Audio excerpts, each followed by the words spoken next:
ज़माने में जज़ीरा नुमा अरब के एक इलाके में एक अजीम कौम आबाद थी जिसे कौम आद कहा जाता था। कौम आद अपने वक्त की सबसे ज़्यादा ताकतवर और मालदार कौम थी। उनकी ज़मीनें सरसब्ज थीं और वो बड़ी बड़ी इमारतें और महलात बनाने के माहिर थे।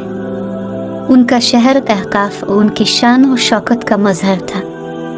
कौम आद को अल्लाह ताला ने बेशुमार नेमतें अता की थी, लेकिन उन लोगों ने अल्लाह की नेमतों का शुक्र अदा करने के बजाय गुरूर और तकब्बुर की राह इख्तियार की। उन्होंने अल्लाह की इबादत को तर्क कर दिया और बुत परस्ती में मुब्तला हो गए।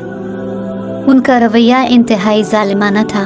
वो कमज़ोरों पर जुल्म करते और उनके हुकूक गस्ब करते। अल्लाह ताला ने उनकी इस्लाह के लिए हज़रत हूद अलैहिस्सलाम को नबी बनाकर भेजा। हज़रत हूद अलैहिस्सलाम ने उन्हें अल्लाह की तौहीद की तरफ बुलाया और बुत परस्ती छोड़ने की नसीहत की।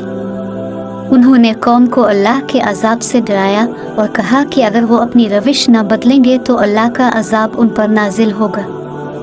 लेकिन कौम आद ने हज़रत हूद अलैहिस्सलाम की बातों को झूठ समझा और उनका मजाक उड़ाया। हज़रत हूद अलैहिस्सलाम ने अपनी कौम को कई बार नसीहत की, लेकिन वो अपनी ज़िद पर कायम रहे। आखिरकार अल्लाह ताला ने उन पर एक अजीम तूफ़ान नाजिल किया। यह तूफ़ान इतना शदीद था कि उसने सब कुछ तबाह कर दिया। कौम आद के महल्लात और इमारतें रेज़ा रेज़ा हो गईं और वो खुद खाक में मिल गए।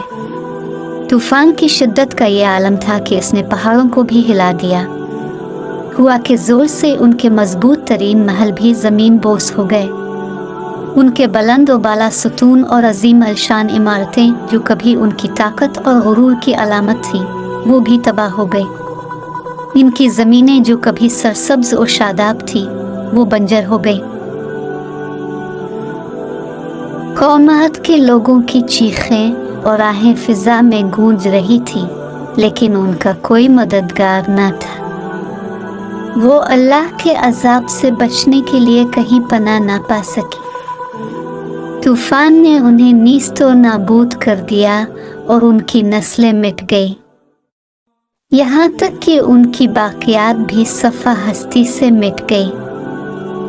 आज उनके खंडरात भी इबरत का निशान बने हुए हैं। अल्लाह ताला ने कुरान मजीद में उनका जिक्र किया है ताकि लोग उनके अंजाम से सबक हासिल करें और अल्लाह की नाफरमानी से बचें। कौम आद की कहानी हमें ये सबक देती है कि अल्लाह की नेमतों का शुक्र अदा करना चाहिए और उसकी इबादत में कोताही नहीं करनी चाहिए। गुरूर और तकब्बुर इंसान को तबाही की तरफ ले जाता है और अल्लाह की नाफरमानी का अंजाम हमेशा बुरा होता है। अल्लाह ताला की रहमत और अजाब दोनों का जिक्र कुरान मजीद में किया गया है ताकि हम सही रास्ते पर चल सकें और इबरत हासिल